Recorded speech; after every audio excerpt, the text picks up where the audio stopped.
I think I've got to take my Stormy boys. Storm on request is who I'm going to put some cash money on. But as we said, I mean, Bob, 20 great teams. And taking a look at this plane, it's the worst plane in the world, I'm not going to lie.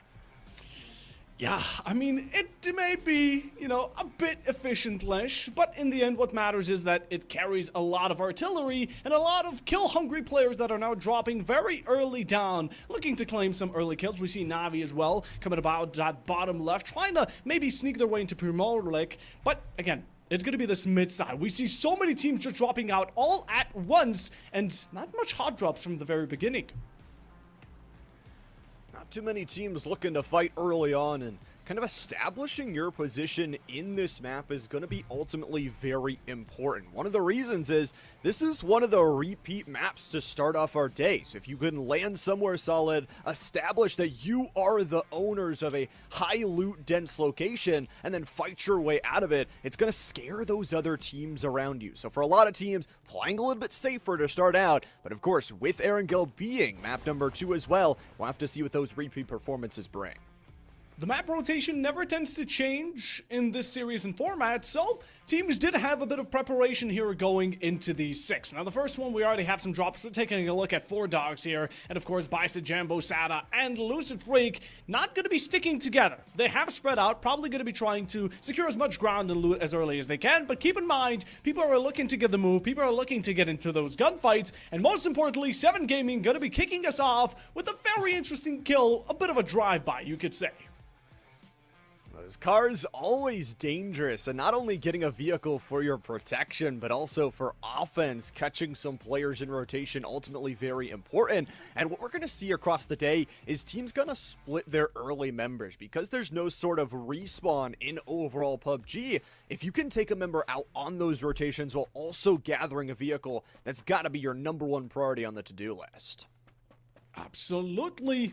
Empire Gaming, another one of those organizations you want to keep a steady eye out for, but currently they're going to be taking the edge of the map, just looting up. Again, most of the teams tend to loot up. Some of the other go in for the battle the very second they land, trying to get a pistol. Even a melee works for them, but as long as they can rack up on those points, that's all that matters. We're going to be looking towards this mid-game as now, again, cars are going to be on the ride. You need to catch up on that storm circle as much and as vastly as you can, but as teams get closer to each other, higher the chances are that we're going to be seeing some early engagements. That's what it's all about. Those early fights can not only bring some juiciness in terms of the point value, but also it's what we call the loot snowball. You get the loot early, you get to loot your opponent's body, ammo, grenades, and heals aplenty will come from that. And we'll see teams in the endgame that fought early, that didn't lose a lot of their members, are going to have a lot better loot choice in terms of especially the augmenting of their guns, the scopes, the magazines, and what have you, than a team that just played for placemat. Storm on request, holding this bridge under contention currently, but little do they know, as much as a move as they want to make, and again, teams do tend to spread out in the very beginning, then they clubber up together to go into these team fights and try and take out as many, but keep in mind here, Llama, the one issue is, once you lose a player, once he's knocked and finished, you cannot get him back. True. We're in a little car chase here, a little Fast and Furious type deal, as Typhon will lose one of their members on the rotation. Agori's gonna hit him on the run over. So early kills, trading out the back away on towards the car and pulling out the barrel, moving towards those shots in the side cover, and now getting back in the car. Well, we get in, we get out. It's a simple. A bit of meds out there and trying to reclaim what currently you're losing out on that HP. Typhon have already lost out on the player. Tiny will be one of those early victims, sadly falling. And although now you may be down to 3 players, most of these maps tend to come down to 2v2s, if not even 1v1s.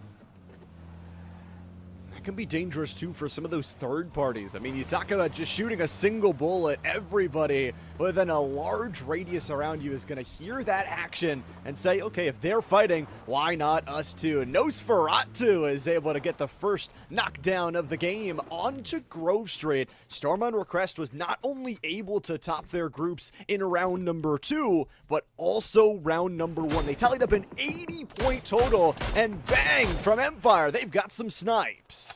They've got some snipes indeed, long range, might as well take it. If you have the position, if you have the control, and if there is an enemy in your line of sight, you might as well take the shot and go while you're at it. Now, the GP is going to be around, maybe looking for a bit of ram action, but Empire Gaming, they're not letting go of the steam. They might have lost out on a player, but that's not going to be bringing them down for catching an extra bit of points. They gotta get this cutoff though, trying to find the leftward angle as XP approaches from the front side. From Safa Barbarians, they do get the res, but at what cost? Now you're stuck behind the tree line, some smoke coverage gonna be utilized to try and pressure on in as the heals go down, but Hot Diggity is going to need to play some great defense. Only a 3-man squad, but if they can cut down one of these angles, just like taking down XP, that might be their way out. That just may be. Mira put in a fight back. Empire now feeling a greater loss than ever, and not finishing out Stefan here might be a Gravedigger as of beginning. Now down onto it, gonna get that pickup, possibly. No, just heals in the meanwhile, and a dirty game Empire playing as currently just shooting their shots and holding the entire team behind the tree line, not allowing them to escape nor have any headspace as they're just raining absolute hellfire down upon them. I will say though, Empire right now are the ultimate losers of this fight. They've lost XP, they've lost that one member, and even though they're getting these overall damage points, I mean, Safa Barbarians are down to 2 players, but they're okay with just holding their ground. They're in this next zone, and they are just able to use their long range that they've built up from their looting to pressure Empire away. Pressure them indeed. Oh, the Dragunov. This is a gun you really want to be scared of as any PUBG player. When it comes to long range, even mid-range, this packs more than just a punch. And of course, with some ARs on the line side, this is going to be one of those maps that, again, isn't necessarily as open as a desert, but at the same time, it will be allowing a lot of sniper positions and a lot of positions to hide if you tend to be a sniper. A lot of different nooks and crannies to tuck yourself in, but also those trees are really good for a bit of coverage. Chopped Chins look like they've got 2 down out in the water, and for Fairy Tail, a team that came in ranking 2nd in their Group A matchmaking in round number 2 of this championship series, they are already going to lose a couple members here early. Oh, that's Marbo finding another one for the pickup. Not going to be enough for the tallies. He's looking to claim the second right now. That coverage from the boat will be absolutely legendary. But at some point, enough bullets will be able to bring down not only that vehicle, but also the final player, Fairy, who's right now diving in deep, trying to secure whatever legacy in this map number 1 for Fairy Tail. And again, the track record from this team, at least from the previous season, is quite decent. And a pretty good result, but it will be both their first 2 players going down. Still 16 teams strong here entering overall, and it is going to be interesting to see when you land on some of these ridge lines. You get the opportunity to cut down some of those boat rotations. If you're not inside the zone, we talked about how really cramped it was down towards the southern side because of, well, the plane dropping everybody more towards the southern side. So those rotations were very, very clumped together. We'll see if we get a different plane going into map number 2. We'll see if it tends to come around for it. Now, looking to spice things up, Fairy Tail have lost 2 players. It definitely has gone to casualty and crime, but they're looking to recoup, gather some stuff, and trying to secure a bit of endgame. Again, if you get to those top 7 spots, you can still claim some points, and in the meanwhile, again, take these long-range engagements that Empire showed us can really work out well on this map. Longer terms, longer changes here. For 4 Dogs, it looks like they have got a member down in Jambo, and Grove Street, another one of those teams to watch out for, as we mentioned in the pre-show. Really good about splicing those angles up, diversifying their portfolio in terms of the damage, but Vazo is going to get dropped, so a 1-for-1 trade in terms of downed members at the moment. For 1 trade, there goes the nade. Boom goes the dynamite. Not going to be claiming any damage. Now, 4 Dogs have had a bit of a consistent run, you could say. Now, they haven't picked up on those kills, but what matters is that they've been reserving the entire team for that endgame run. Getting the pickup here. Grove will be giving them a bit of trouble, but an exchange of players we can clearly spot on our screens. As again, there are multiple 1v1s between certain teams, but third parties are still something you need to take into account. Lots of teams in the area because of those close landings together. For Grove Street going for the Res right now, needing to get all 3 members back up on their feet, because they know, I mean, lots of teams in the area with those third parties. I mean, Mira has been a team that has been kind of sharks in the water around any blood they smell. Absolutely. Now, finding any team fight that may favor you definitely allows you to win some battles, but in the end, you will not be winning that war just yet. Coming through, we can see the zone is going to be crushing about 3 to 4, 5, maybe even teams out of it, pushing them in. And this is where, again, this map tends to be such a gravedigger, partially just because of the fact that when people want to push in, they can't really look at the entire 180 in front of them, but they have to majorly focus on just getting into the zone, finding themselves some comfort and safety, but the next second you know it, you're getting shot at, maybe even downed. Can just be a snap decision very, very quickly. Can your route in this map number 1 change? Get to see Fairy Tale there with their remaining 2 members flying from the sky. They had lost 2 earlier in that boatward rotation and ended up being members of the Seagrave. For Croscow, they're going to think about bringing that Dragonov. You talk about the power to snipe long range to try and shut down Fairy Tale's first game. Oh, Crosco, he's just looking out for himself. Again, in a game where it's a bit open, a bit more open than your usual FPS shooter, you really have to be wary of your surroundings. That's the Battle Royale tradition, and currently completely surrounded, Navi have found themselves in the crossfire of all teams which haven't begun fighting yet, but you want to get out of this position once they do.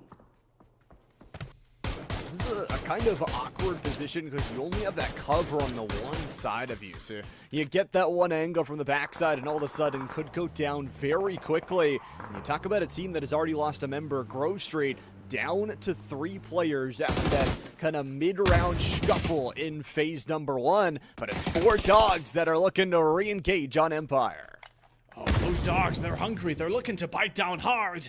And Sada, he's feeling that greed. He needs a bit of bloodlust and looking to find himself an opportunity, just sneaking about. Again, long range is going to be the name of the game on this map. And still trying to find these arc shots, windows of opportunities all around, but there's no openings for you to click on ahead just yet. Crosshair feeling hungry. It's so sad, but, you know, the initiation from the rest of its teammates, either they're trying to surround the building and maybe pinch out whatever remains of Empire, or Empire are just waiting to lurk them out. I mean, on the defensive position from Empire, the tough part for them is we remember that earlier fight on the shoreline.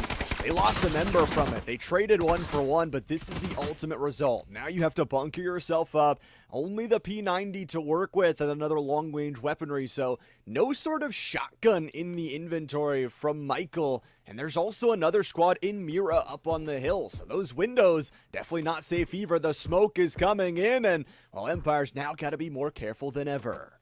Looking to smack him around again. There's no time to waste. Everyone can be a bit more patient. You know what they say. Patience and key is key. A key to opening the door to finding yourself out of this very tough position. Now, Empire, they're just holding this building under their own. Anyone gets up close, you mentioned the P90. It is an absolute powerhouse up on close range. It may not pack a punch like a shotgun, but the bursts of shots are absolutely deliberate and unrelenting to say the least. Now, Samler, we take a look at them. They're having a bit of a second look, trying to even punish anyone being on Big Boat. And currently, well, they're just having an easy pass by. As Savage, they're having some easy transportation, but I believe that Samler have slowly caught onto their shtick. I recognize there's players there, but I don't know that they really want to engage on that right now. Don't know if they sense it or not, but there is another team up on that shoreline with them, and Trandantes and another squad over on the other side past them. So many teams starting to group together. Of course, we are in phase 3 here with that zone closing and closing and closing. Luckily, it's only cutting out some of the water, just really restricting the play area towards that main island. We can definitely take a look at most of the teams that have tended to, keep most of their players alive. We have teams with 3 or 4, or maybe even the entire squad up and living and healthy. They have 0 kills. While the others are taking some shots, they're taking some opportunities, and maybe a bit of a gamble, but coming out with points, as Ogiri is going to be one of those rare standing teams with not each single player alive, but at the same time, they've gotten themselves 2 points on the board, even looking to get an extra few, but being spread out as they are may tend to work against their favor. It's that differential approach. It's often leaves you in one-on-ones, and for better or for worse, that can allow a team to overwhelm you very quickly, but also allows them to build up positions like this. They have trapped a member out behind this kind of back fence line and able to take 3 different angles. Safa, by the way, get a down and a finish there, so we are seeing players start to drop like flies. Like flies indeed. You peek out and the next second you're dead. A lot of kills, a lot of downs, even more here. Empire still fighting a good game. Even with those 2 players, half of the squad up and living, they're going to be putting up more than just a fight, although Navi TBA will be there to put an extra point or 2 down. Now, Dogs are having some issues as Sada goes down. Not going to be a finish on it, but Empire are definitely giving them some trouble in making headway for this building. I don't hate this play, though. You go for the res with a little bit of window crossfire. Jambo's going to be watching to make sure that opportunity does not come through. Now, the problem is going to be, is there going to be engagement up the stairs? It feels like that high ground advantage, always so good, can just peek through the stairways here, as their opponents would have to walk out in open area. And the bigger question is how fast can you finish this one? Empire's only down to 1 member, so theoretically you could rush them 4-on-1, but we've said it, that P90 can do some damage. Yes, it can, Michael. This would be your catalyst. You find 4 dogs in 1 quarter, you spray and pray, and manage to find some beautiful points. But in the meanwhile, we talk about kills. That's going to be Aragori going with another, finding 2. 4 dogs find a finish onto Michael as Empire fall. And Samler eliminated in the meanwhile right prior to it. So guns going down. These are the final double digits we're about to be facing. And we have TBA dropping the board too, as this is going to be the 3rd team in a matter of seconds to be given off. I like this so play, though. I'd say our later drop from our first team ever than usual, but players starting to really drop. Mira picking up a clump of kills there with a double. 7 Gaming also getting involved as Grove. Project Aches Left will be able to pick up the finish onto Cuxy. It is going to be interesting. You got to get top 7 for those overall placement points, but there are a ton of players in this lobby. If you go within just placement points, you're missing out on all those kill potentials. The first 13 teams are to remain. 3 were dropped earlier, and many more remain with only 1 or 2 players, which is going to be lowering that number in any amount of time. Some nades are out, shots as well. We do see explosions going off, and this is going to be a battle for the hill. The winner of the hill right now, Gory, just hiding behind tree lines again, trying to take cover as much as they can and take nature to their advantage. 7 Gaming have been pushing them to a brink, and just as they were at their edge, 7 Gaming decided to retreat with cars on the standby, and just maybe waiting for another team to wipe them clean. Yeah, Gary's got to be careful, though. That storm right now is a 3-tick. It will just vampire away your health bar very quickly. For Savage, down to 3 members in their own right. Not great health bars. That's a great peek. Mira get their knockdown. They are in an awkward position with Savage on that kind of low ground play. They have the tree coverage. They have the rock. They're just looking to get their finish. Oh, Zen, he's pulling off some nasty lineups here. He's just chucking them all down. Hot potatoes, left, right, and center. But Mira will be finishing off the job they begun, and Savage will be eliminated under all this pressure as it breaks them down. Crumble like a cookie. And Mira now with 6 kills, all 4 players alive, and looking to be one of the top contenders that could possibly make it out as long as they play their cards correctly. They've got a great position to enter with some already guaranteed points in terms of those kills. That was the 13th team to fall, 12 left to go. But Storm on request. They are a team that fluctuates in terms of what the tempo they bring to each section of the game. Those early fights, already a single kill, but keeping all 4 members alive. Ferry is going to lose yet another player. That might bring them down to just 1 left to go. But 7 Gaming, they are fighting, and they take down Ayagori with some beautiful nades. Oh, the tree falls, the rooted, absolutely rooted out, and Agora, like you said, it's going to be down to the count as now 7 Gaming is going to be one of those powerhouses yet again, but we talk about elimination, and Barbarians are the ones to follow, making number 10 in their placement, which will sadly not be enough to capture any points. Now, Typhon, we have some shots out. That's going to be still some rebellion coming out for Dogs, one of those teams you really need to keep an eye out for, looking to hit some of those bullseyes, as 7 Gaming and 4 Dogs are going to be having a bout about between each other, looking to aggress. This is going to be that close range. Again, the P90's been covered all the way from close buildings to these large containers, and just making an extension right now. 4Gaming might be pinched. This is just a tough position overall. 7Gaming is going to lose one on the rotation. There are so many teams that are outside this next zone, and the zone pulled south away from a lot of coverage. There really only is a fence line to protect yourself, so now everybody is searching for position, battling what teams they can, but the third parties are going to be turning into fourth, fifth, and sixth parties. Oh, the count just keeps on going off, and 7Gaming, as much as they were beginning to show off a bit of reigning terror, in the end they bit off more than they could chew, and now it's going to be bringing it down to them. Kasu might be falling to storm damage unless he can heal himself and get back in the fight full on, but currently it's looking like a dire situation closing down. Being the edge players, we have the last finals, 9 teams closing in on each other. Even Mira still putting up a fight, trying to shut anyone down. They've racked up 6 kills, looking for maybe the 7th, 2 for each. It's a hat trick, you can call it, and in the end, right now still playing their own game. Popping the energy drink. Gotta stay dehydrated out there on the court while you're battling against the other 8 teams to try and walk away with that chicken dinner. Grove Street having, well, what they want as 4 dogs get eliminated by the final member of Fairy T. It actually looks like they hit that res, so Wows and the other member will be up and fighting, as Mira not too healthy on the health bar for Fana FPS, but picking up some really nice kills with that headshot.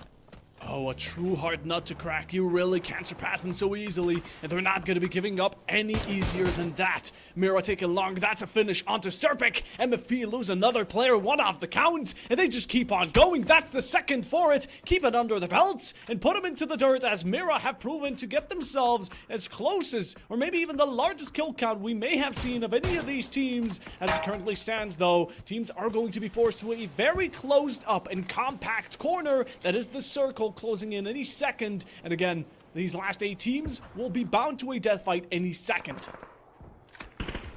8 teams left. That also means you are 1 team out from securing some guaranteed placement points. And those points are available to grab. 7Gaming, one of the superstars, going to be eliminated. Everybody now +1 in terms of the points. But Grove Street, down to 3 members. They have 5 kills, but 1 of their own does fall. They're in this nice little rut, and they're going to pop some smoke to hit that rev. Keep in mind, these are the final times you can revive your teammate. When we're going to be going into this final initiation, it's going to be do or die. It's going to be swing or be swung. And it's going to be none other than Storm coming out with a kill of their own. Maybe not a kill, but it will be a down onto Mira. Definitely relieving themselves of some extra pressure, but also applying that pressure onto the wound of Mira, as now 1 down, going to be leaving 2. And again, you try to go for that pickup, and any second someone could be sneaking up on your back. Storm on request, I mean, I don't even know how they got that position. They were one of the furthest north teams up in the military base. They fight for that little fence line, and Reactive will get their kill finish by nature of a headshot. But how about the long-range snipes from the NK-12? There goes GTA 210 KZ. Kalazine, the player to take him down. Oh, what a name and what a game we're talking here. A lot to say, but currently MFP, Crazy Jetko, he's trying to take it all down by himself, but a single player surely won't do it, as a killing spree for both these teams. 2 will fall, 4 will remain, and so much has gone down in a matter of seconds. Storm on request falls, many more teams to follow, and now it's down to the final 4, as only 2 teams with 3 players, Mira and CC with 2. Will that be enough to satisfy their lust, and of course their greed for kills? We're about to find out, as, oh, I'm feeling some bloodshed. I can taste it on the horizon. Mira already, though, their kill numbers are insane. No matter the result, they are guaranteed to already have a 14-point game. And with the 2 players they have left, they want it all. For Grove Street, they have been silently building up a phenomenal game of their own. 5 kills on the combination, and they've actually got a really nice kind of center zone positioning where they can play this hill line and rocks to all those dirty head peeks. The climax is about to kick off, and we're just waiting. All these teams really want to be as cautious as they possibly can be. Keep in mind, the first one to start the initiation will be bound to a third party, maybe even the fourth. Like we said, it only counts up from there, so you don't want to be the ones to start us off, but at some position, you will be forced to defend yourself, be it that or be the first one to try and collect some early kills in this final situation. That's your best bet to go with, but which of the two choices will you pick? It depends on these four teams to smart it out and see what they can figure. I think Chop Chains are probably in the worst position out of the four. They've got a little bit of a fence line, but they're going to be the first to move. They're right in between two teams that both have coverage on their own. For Mira, they've got a little crouch down position that they're going to have to crawl their way to a little bit of cover. Even though we talk about this map as a lot of trees, a lot of cover, this is the little solid patch that brings out the open field perfect for an end game. Oh, look at Groove. Oh, poor CC right now. What will they do? They're just laying down, waiting it all out, maybe trying to get themselves cozy with a blanket on top. But again, a single position will get you extra points. So as long as you can survive to the final 3, maybe even the final 2, you're going to be looking golden. It's an opportunity for the Platinums, and hiding behind this wire, just making sure these walls will cover your entire body, it's a good strategy, especially when you have 2 players, and some teams may even have more. I do just love that plane positioning. Project steps up to the top of the plane, and the baited out shot there will gather some information on where Typhon is going to be playing from. And Grove Street, I think they know. They cut off their angles towards the left side. They view the right side first. The only thing it exposes them to is Mira on the other side, and Project is just gaining a wealth of information from this position.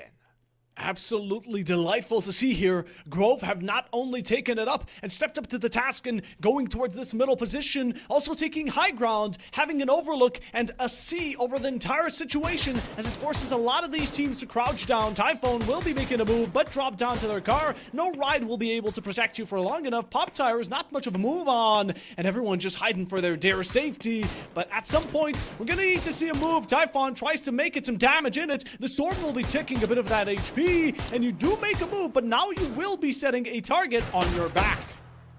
Oof.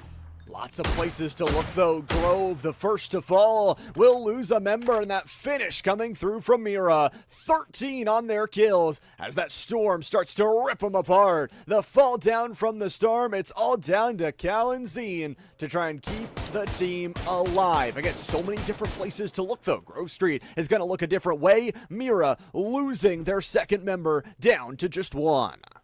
Oh, Mira, one of your own. Now you're starting to beg for it. You're completely outzoned, and those heals will not last you forever. Grove can simply just nicely hold you down. Only how much more can you resist for? It's definitely a fight back against it, but your life can only be a temporary thing as long as Grove have a say about it. They're trying to wipe the team again, get those points, the final one to get it out of the competition, and Mira will be eliminated due to storm causes, now allowing their kill to be for any extra points. But going off of it, trying to reap off of those benefits of high ground. Typhoon starting to lose some HP. Feel the pressure of Grove as they're definitely letting him know that they are the ones on top. Watch this nade though. Project is gonna lob one long over the fence line. It's gonna do just about a 20% marker of the health bar of their opponents. But now you've got to watch. This is the awkward 3-person triangle. Grove Street, the only team inside of that next zone. But the good news for Typhon, they've got a lot of smoke grenades to help conceal their coverage on this move. It's been a while, right? They've all been playing this slow game, and with Mira being eliminated, CC could have nicely just sneaked below it and gotten themselves to a closer position for extra points. Now we speak of the devil, and that's going to be Grove. Project Aches left, finding the right position and the right time to shoot an extra one down. 3 more teams are down onto there. There's going to be a 2v2v2. 3 teams. We're talking duos. We're talking shots. Project feels a bit of his own medicine as Typhon is now looking to deliver some back. The interesting thing is that third player, Typhon, was resable, but is outside of the next playable area. Vazo goes down. All of a sudden, with some lobbable nades, this could be a difference maker. Vazo dies to Squinksy on the rotation, and it's all up to Project Aches to try and clutch up for Grove Street. Oh, it's all down to them. There comes the nade. Doesn't land perfectly, but will be diving in a bit of a tick. Now looking for Thunder to strike twice. Pro Grove, the only chance you have at winning it out will be Project, who has been holding this power position for much more than he needs to. And CC Typhon, again, they've been waiting it out. The second he peaks, they're going to be taking those shots if possible. It is 1 against 2 from each of these teams. Typhon, they could go for that pickup, but I don't think that's a risk you would call worth it. I'm just surprised Chop Chins are still alive, man. They have been holding that fence line. Finally, Squinksy is going to get found out on their crossing rotation with the crawling area. This is the final phase. All 3 members of Typhon are up, but these 2 solos could cause them some trouble. Oh, yes, they could. It may just be one, but it's a one-man army for each of these teams, as a lot is on the line currently, and it's down to the wire for every single one. Now, Typhon have gotten the pickup on their 3rd player. They have the numbers advantage. Finished off the storm. That will be on to Squinzy, and currently, it's 3 players against 2 solos. It will be an absolute wreckage coming in, and unless Grove and CC can currently muster their strength and play this together, they will be falling down to quantity over quality. One peeks out. That's going to be Project with a double down! Oh. And Typhon, they haven't reset it to their bottom primal position. Now just looking to finish the job. He gets it! And Project Ikes from the top down to the bottom, 0 to 100. He's looking for the final ones. The magazine clicks. Winner, winner, chicken dinner. And none other than Grove Street will be taking it home for the first map. Insanity gets a quadra kill there. The triple on their opponents to start it out. And, I mean, Doubt Project...